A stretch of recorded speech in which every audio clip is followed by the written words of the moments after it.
찾았습니까? 출애굽기 25장 31절에서 40절을 함께 읽습니다.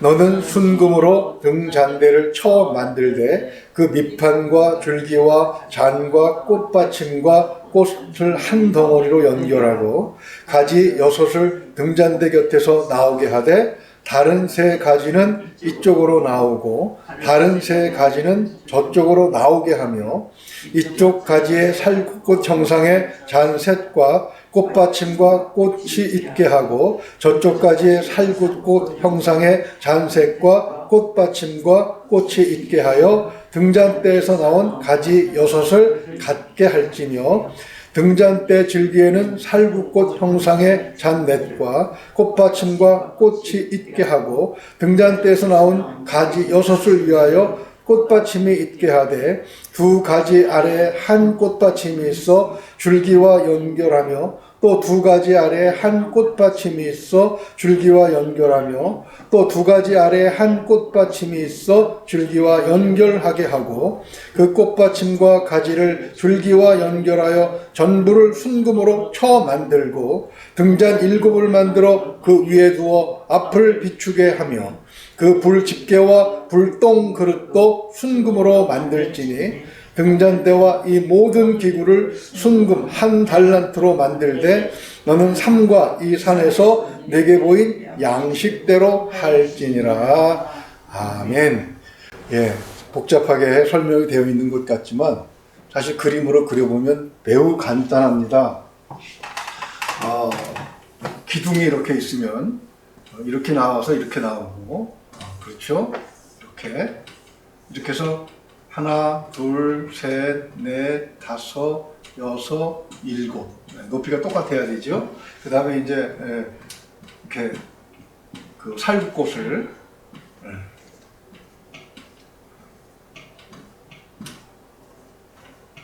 이렇게 하고 이게 이제 등대인데 모양이 좀 그렇죠. 이런 모양입니다. 이런 모양인데 이 살구꽃이 여기도 이렇게 있네요. 그렇죠? 이렇게 살구꽃이 되어 있는데 이걸 전부 1달란트의 금으로 하나를 쳐서 만든 겁니다. 이렇게 따로 만들어서 붙인 게 아니고 하나를 쳐서 두들겨서 이런 모양으로 만들었다고 되어 있습니다. 보면 상당히 당시에 그 금 세공 기술이 발달했다는 것을 알 수가 있습니다. 이 성소에 안치될 등잔의 영적인 의미가 무엇인가를 계시록 1장 20절은 이렇게 가르쳐 줍니다. 네가 본 것은 내 오른손의 7별의 비밀과 또 7금 촛대라. 7별은 7교회의 사자요 7촛대는 7교회니라. 아멘. 그러니까 7교회를 의미하는 거죠. 그러니까 우리가 5대양, 6대조, 7대조 이런 말을 하는데 그 7이라는 숫자는 성경에서 완전한 숫자죠. 전 세계에 퍼져 있는 모든 하나님의 교회를 다 포함하고 있다고 보면 되겠습니다. 주님은 마태복음 5장 14절에서 너희는 세상의 빛이라 이렇게 선언하신 근거가 여기에 있는 것이죠. 교회가 세상에 비친 이유가 무엇인가? 타락한 세상은 영적으로 어둡고 빛이 필요한 사람들이 많기 때문에 교회가 빛이 되어야 하는 것이죠. 하나님은 그들에게 빛을 비추시기 원하셔서 아들을 이 땅에 보내셔서 교회를 세우게 하신 것입니다. 그런데 교회 역사를 보게 되면 교회가 빛으로 찬란하게 빛난 적도 있었지만 암흑기도 여러 번 있었습니다.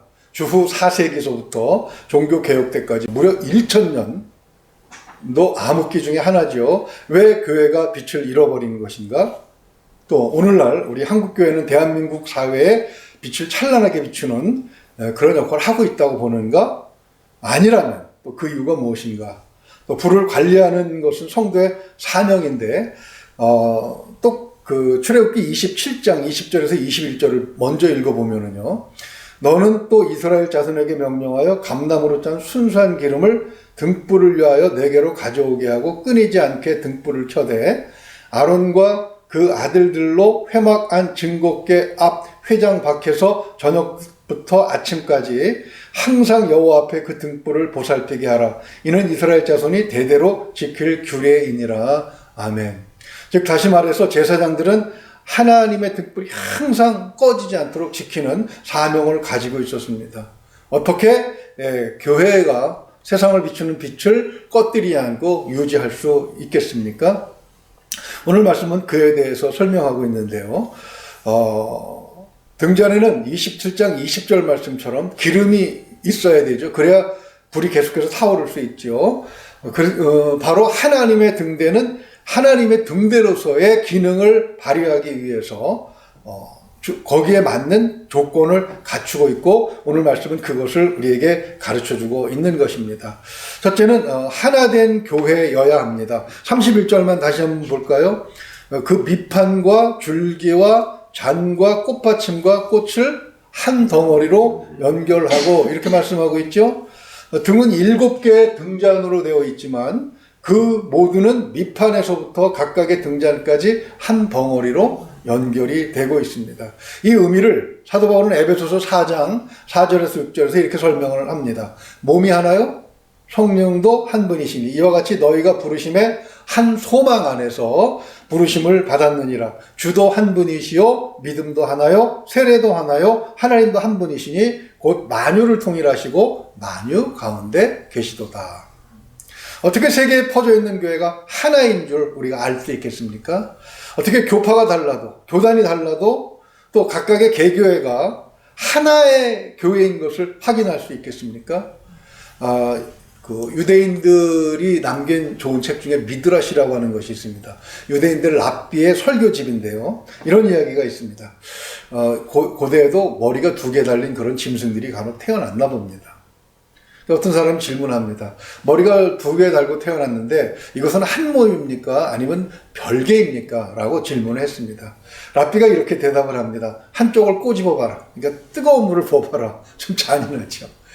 그래서 같이 뜨거워하고 아파하면 그것은 한 몸이고 한쪽에다 뜨거운 물을 붓는데도 한쪽이 전혀 반응이 없으면 그것은 별개로 봐야 한다. 이렇게 이제 설명을 하고 있습니다.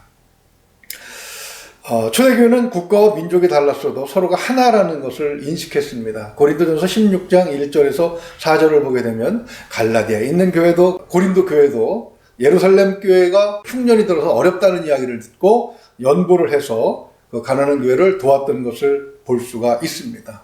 그때는 국경이 다르고 먼 거리에 있었어도 그 아픔이 곧 내 아픔으로 그렇게 느껴지던 정말 명실공히 하나의 교회였던 것이죠.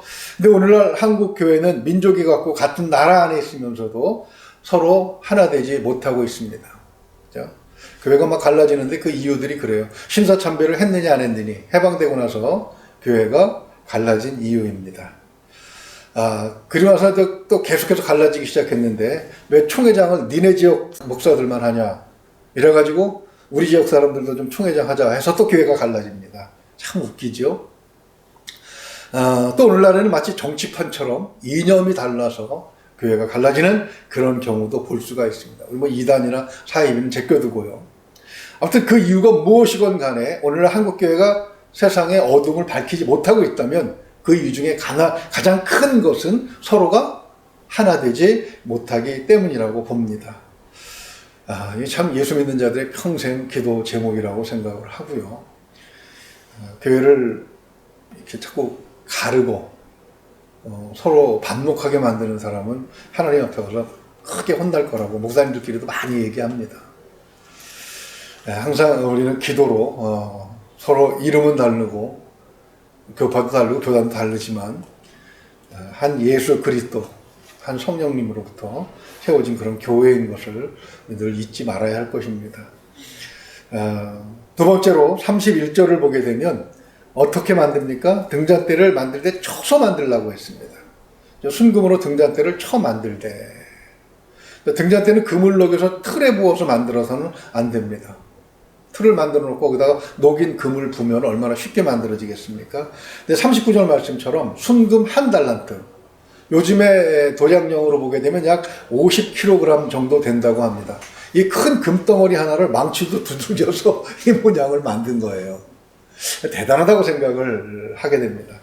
이것은 교회가 고난을 통과해서 세워진다는 것을 의미하죠. 예수님은 요한복음 15장 20절에서 사람들이 나를 박해하였은즉 너희도 박해할 것이요 라고 말씀을 하십니다. 왜 예수님께서 박해를 받으셨습니까? 누가복음 5장 30절을 보게 되면 바리새인들과 그들의 서기관들이 그 제자들을 비방하여 이르되 너희가 어찌하여 세리와 죄인과 함께 먹고 마시느냐라고 예수님을 비난합니다. 즉 예수님이 권력자들, 힘이 있는 자들, 특권층의 편을 들지 않고 그들과 함께 행동하지 않고 버림받은 자들, 가난한 자들, 죄인들과 친구가 되셨기 때문에 그런 고난을 받게 된 것이지요. 교회는 편해지기 위해서, 좀 높아지기 위해서 세속화되는 것을 극도로 막아내야 하는 것입니다. 어떤 이들은 그렇게 이야기합니다. 교회가 힘이 생겼는데 왜 지질이 궁상을 떨어야 하느냐 이렇게 반문하기도 하죠.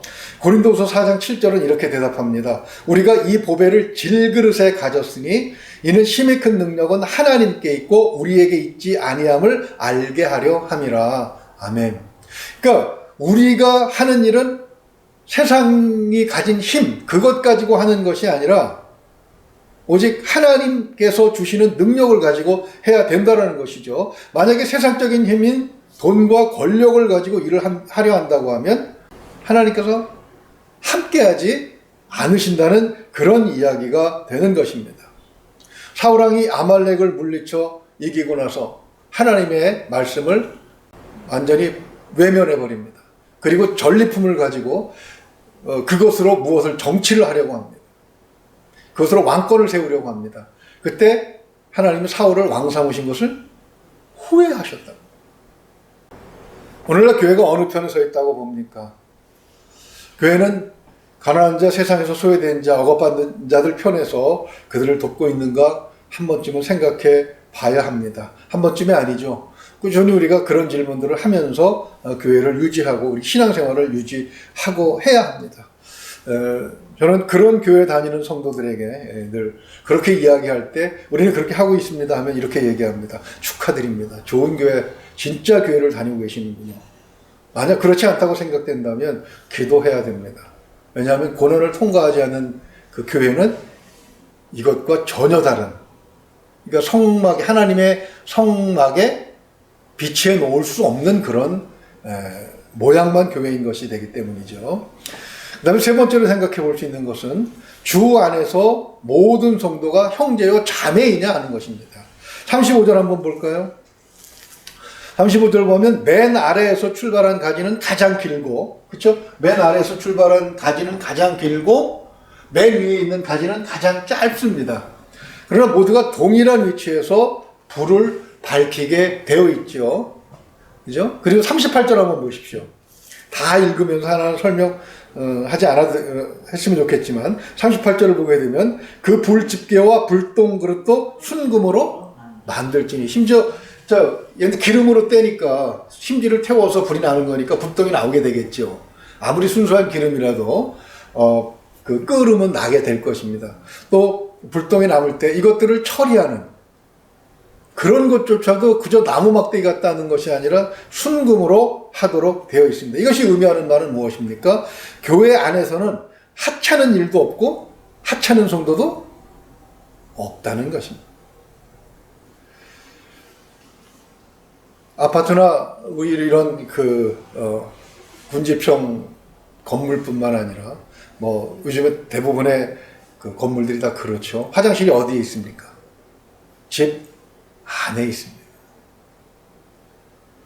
저희가 살고 있는 아파트는 화장실이 한 개인데 얼마나 불편한지 몰라요.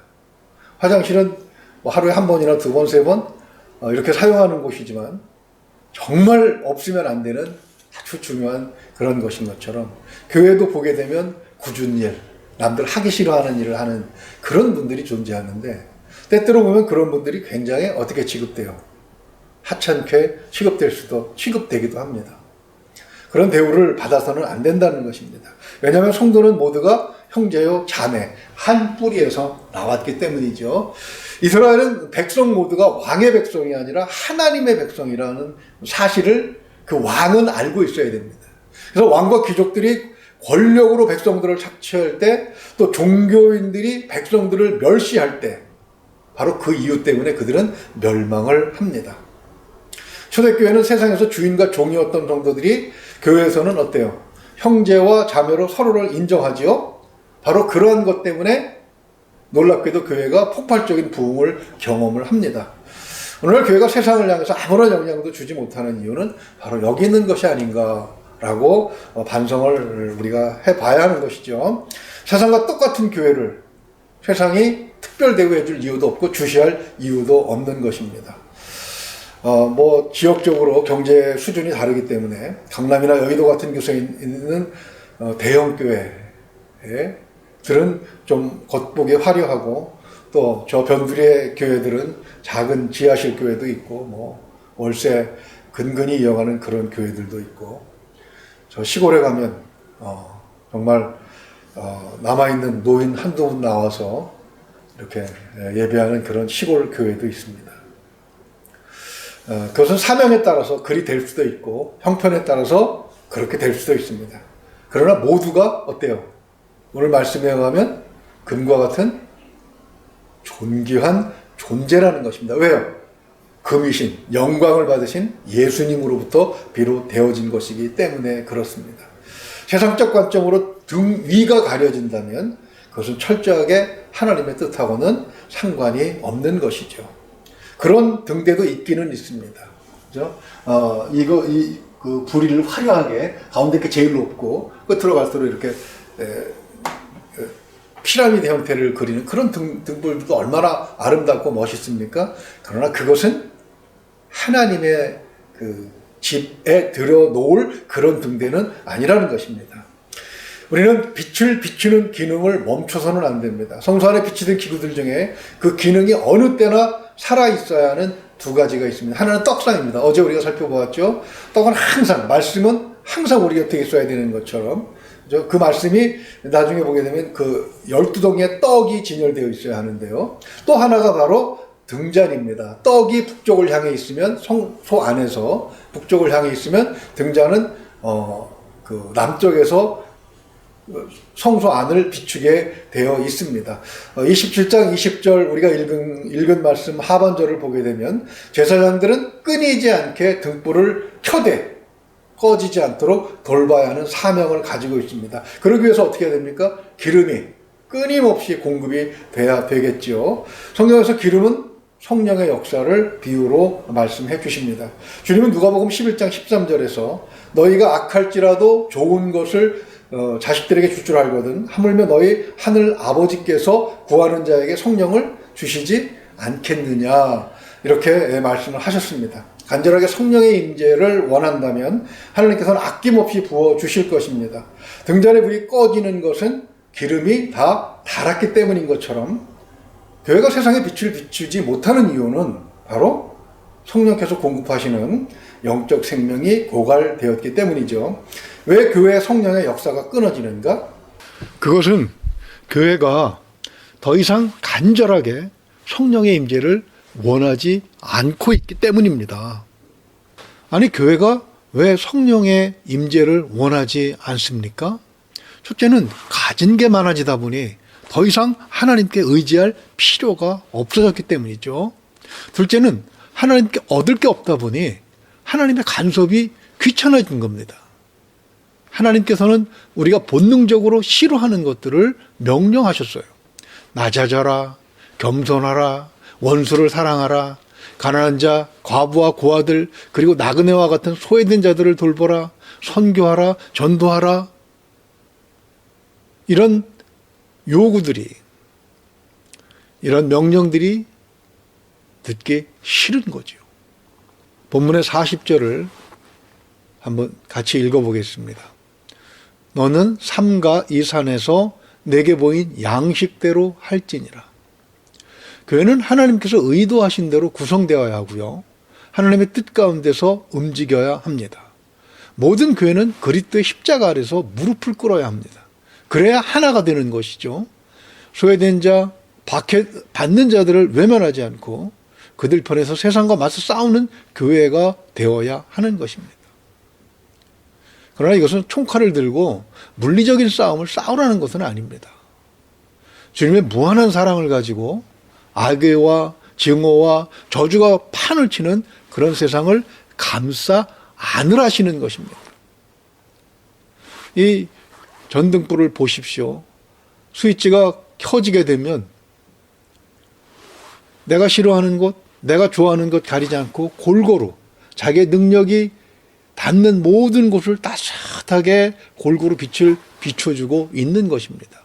그것이 교회의 모습이어야 한다는 것입니다. 세상은 능력에 따라 줄 세우기를 하고 재산과 지식의 높낮이를 따져서 계급을 정합니다. 교회는 그런 세상에서 상처받고 방황하는 영혼들을 안아줄 수 있어야 합니다. 그것이 세상을 향해서 빛을 비춰야 하는 교회의 따뜻한 사명인 것이죠. 주님께 우리가 얼마나 많은 것을 받았습니까? 값 없이 받았으니 값 없이 세상에 베풀면서 하나님의 진정한 교회로 인정받는 우리 모두가 될 수 있기를 주님의 이름으로 축원을 드립니다. 기도하겠습니다.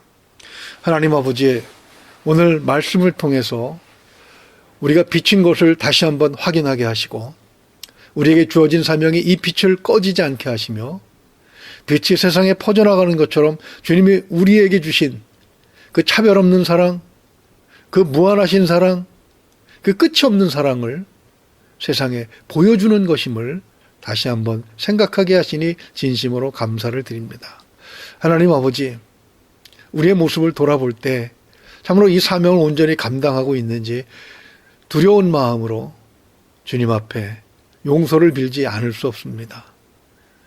우리가 하나님 앞에 어떤 존재로 부름을 받았는지 그것을 늘 생각하며 우리에게 주어진 가장 아름다운 사명, 그리고 교회가 교회되기 위하여, 성도가 성도되기 위하여 무엇을 해야 하는지를 늘 생각하고 또 그것을 생각하는 성도들에게 하나님께서 귀한 사랑과 은혜와 자비를 베풀어 주심을 기억할 수 있도록 성령께서 함께하여 주시옵소서.